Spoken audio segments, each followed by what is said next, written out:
Hello guys! Hello Aquarius! Welcome dito sa aking channel Aquarius. Alamin natin kung ano ang messages, vibration, gabay, energy para sa inyong lahat. Ito Aquarius, last week ng December 2023, last week din ng 2023 Aquarius, general reading. I hope na makuha mo kung ano yung mensahe ng baraha. Okay. Ancestral wisdom and strength. Wow. Okay. Aquarius, ang dalawang barahang ito is parang message siya sa'yo from your ancestors. Okay? Yung mga ninuno mo na wala na dito sa mundo, nandun na sila sa spiritual world. Sinasabi nila sa'yo na sa linggong ito, sila daw yung ancestors mo and mahal ka nila. Sila ay dumating dito sa mundo bago ka dumating dito. Okay? So, kailangan mo daw matuto sa mga experiences, sa mga nangyari sa kanila nung ikaw ay wala pa dito sa mundo. So, meaning, may mga ginawa sila dito na pwede mong kapulutan ng aral or pwedeng ikaw yung magpapatuloy ng legacy nila. Diba? So, sinasabi sa'yo ng barahang ito na huwag kang masyadong mag-alala kasi naandyan sila para suportahan ka. Hindi mo man nararamdaman, hindi mo man nakikita, pero may mga ginagawa sila na actions na pwedeng makatulong sa'yo. Okay. So, Aquarius. Pwedeng ano mo to, grandmothers, anak, or ikaw na ang pamansya. Sino siya? Strength card, dito sinasabi ng barahan na Aquarius, yung lakas loob, your kalakasan sa katawan, sa isip, sa salita, sa gawa. Yun, parang sinasabi na yung strength comes from many sources.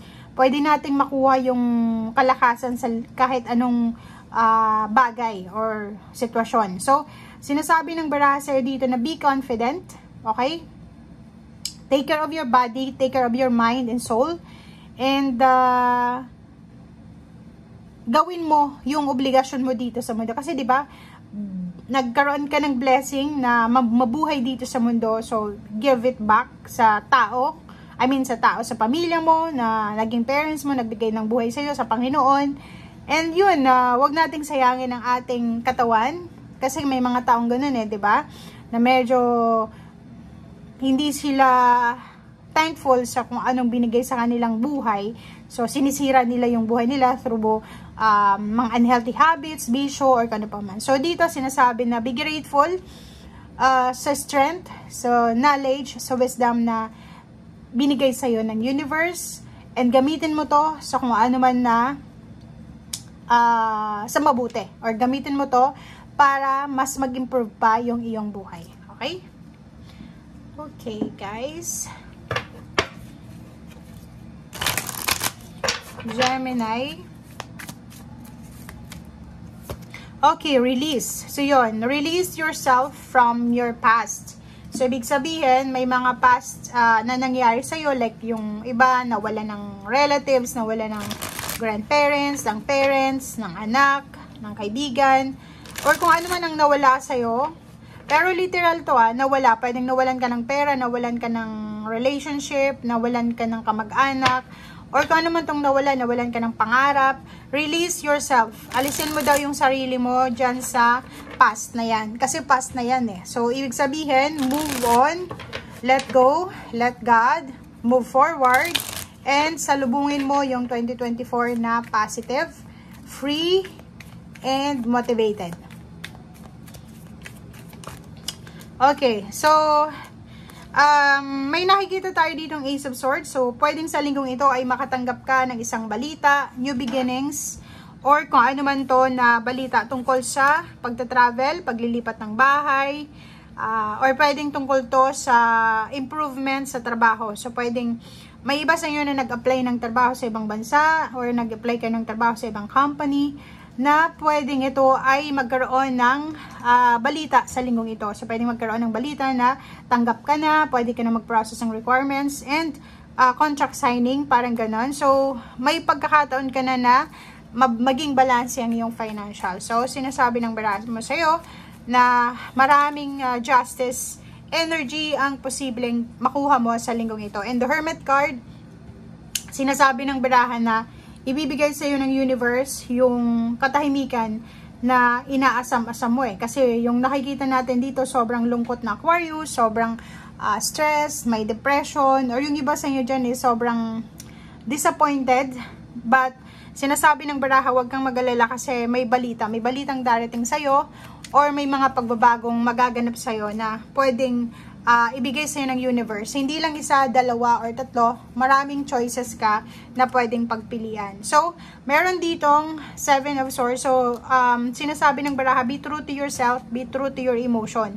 If for example, kung ano yung gusto mo, gawin mo. Kung ano yung nagbibigay sa'yo ng saya, wag mong ipagkait yon sa sarili mo. Okay? People pleasing. Wala kang pera para pang regalo sa linggong ito.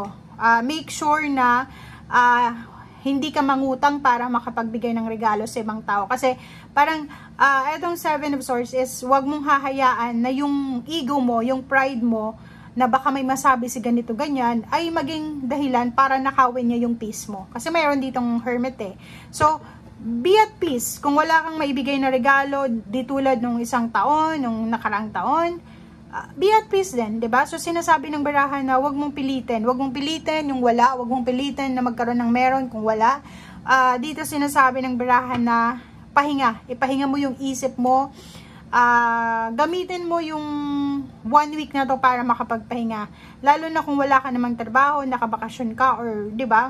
Wala namang trabaho yung iba, pero yung iba may trabaho, pero yung walang trabaho, sinasabi ng baraha na samantalahin mo yung linggong ito na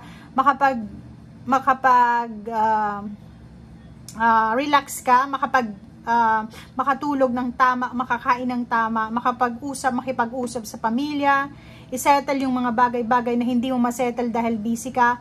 Kasi pagdating ng Enero, sobrang magiging hectic yung schedule mo, sobrang busy ka, sobrang busy. Ang 2024 guys is a year of the dragon, and ang year na yan is sobrang busy yung lahat ng tao. Parang rat race yan eh. So, kailangan na, kailangan na gawin natin kung ano yung obligation natin.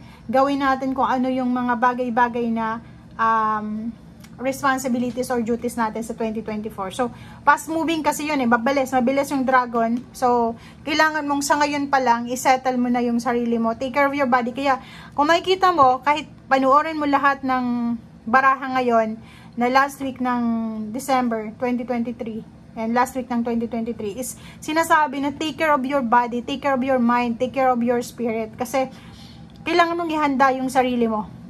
Roller coaster ito na taon na susunod.